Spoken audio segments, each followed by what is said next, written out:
ಸೀರೆ box ಫೋಲ್ಡಿಂಗ್ನ fold ಮಾಡೋದು ಹೇಗೆ ಮೇಡಮ್ ಅಂತ ಹೇಳಿ. ಸೊ ನಿಮಗೋಸ್ಕರನೇ ಈ ವಿಡಿಯೋ ನಾನು ಮಾಡ್ತಾ ಇರೋವಂಥದ್ದು. ಫುಲ್ ವಿಡಿಯೋ ಹಾಕಿಲ್ಲ ಮತ್ತು ಅಪ್ಲೋಡ್ ಮಾಡಿ ಅಂತ ಕೇಳಿದ್ರಿ, ಅದಕ್ಕೆ.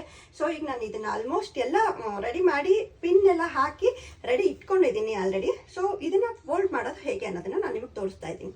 ಸೊ ಇದನ್ನು ನಾನೀಗ ಉಲ್ಟಾ ಹಾಕ್ಕೊಳ್ತಾ ಇದ್ದೀನಿ. ನೀವು ನೋಡ್ಬೋದು, ಉಲ್ಟಾ ಹಾಕ್ಕೊಂಡಿದ್ದೀನಿ.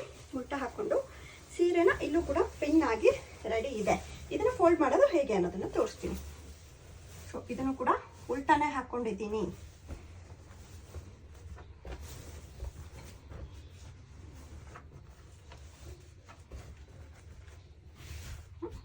ಉಲ್ಟಾ ಹಾಕೊಂಡಾದ್ಮೇಲೆ ಈ ಭಾಗ ಏನಿದೆ ಇದನ್ನ ತಗೊಂಡು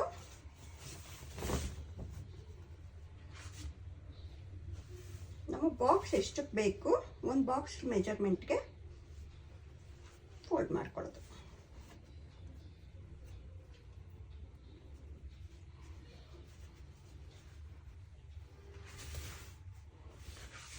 ಸೊ ಈ ಭಾಗನ ನಿಮ್ಮ ಮೆಜರ್ಮೆಂಟ್ ಏನಿರುತ್ತೆ ಆ ಕಡೆ ಹಾಕೊಳ್ತಿದ್ದೀನಿ. ಅಂದರೆ ಎಷ್ಟುದ್ದ ಬಾಕ್ಸ್ ಫೋಲ್ಡಿಗೆ ನನಗೆ ಬೇಕು.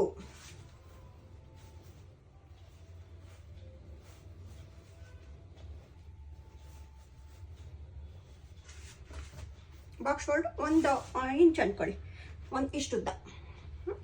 ಅಷ್ಟುದ್ದಕ್ಕೆ ನಾನು ಇಲ್ಲಿವರೆಗೂ ಬರುತ್ತೆ. ಇದನ್ನ ಇಟ್ಬಿಟ್ಟು ಈ ಕಡೆಗೆ ಹಾಕೋತಾ ಇದ್ದೀನಿ. ಓಕೆನಾ? ಅರ್ಥ ಆಗಿಲ್ಲ ಅಂದರೆ ಕಮೆಂಟ್ ಮಾಡಿ. ಹಾಗೆ ನಮ್ಮ ವಿಡಿಯೋನ ಯಾರೆಲ್ಲ ನೋಡ್ತಿದ್ದೀರಾ ಫಾಲೋ ಮಾಡೋದನ್ನ ಮರಿಬೇಡಿ. ಓಕೆನಾ? ಈ ಪಾರ್ಟ್ ಏನಿದೆ ಫೋಲ್ಡಿಂಗ್ದು ಮತ್ತೆ ಸರಿ ಇಲ್ಲಿಗೆ ಹಿಂಗೆ ಫೋಲ್ಡ್ ಮಾಡ್ಕೊತಿದ್ದೀನಿ. ಇಷ್ಟೇ, ತುಂಬ ಈಸಿ ಇರುತ್ತೆ. ಸೊ ಮಾಡೋಕ್ಕೆ ಕಷ್ಟಪಡಬಾರ್ದು. ಇಲ್ಲೊಂಚೂರು ಫೋಲ್ಡ್ ಮಾಡ್ಕೊತೀನಿ, ಈ ಕಡೆ ಒಂಚೂರು ಫೋಲ್ಡ್ ಮಾಡ್ಕೊತೀನಿ. ಒಂದು ಲೈನ್. ಓಕೆ, ನೋಡೋಕ್ಕೆ ಸ್ವಲ್ಪ ಲುಕ್ಕಾಗಿ ಕಾಣಿಸ್ಲಿ. ಓಕೆ,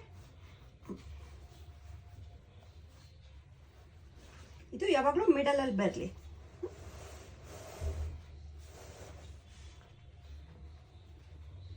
ಏನಾದರೂ ಡೌಟ್ ಇದ್ದರೆ ಕಮೆಂಟ್ ಬಾಕ್ಸ್ನಲ್ಲಿ ಕಮೆಂಟ್ ಮಾಡಿ.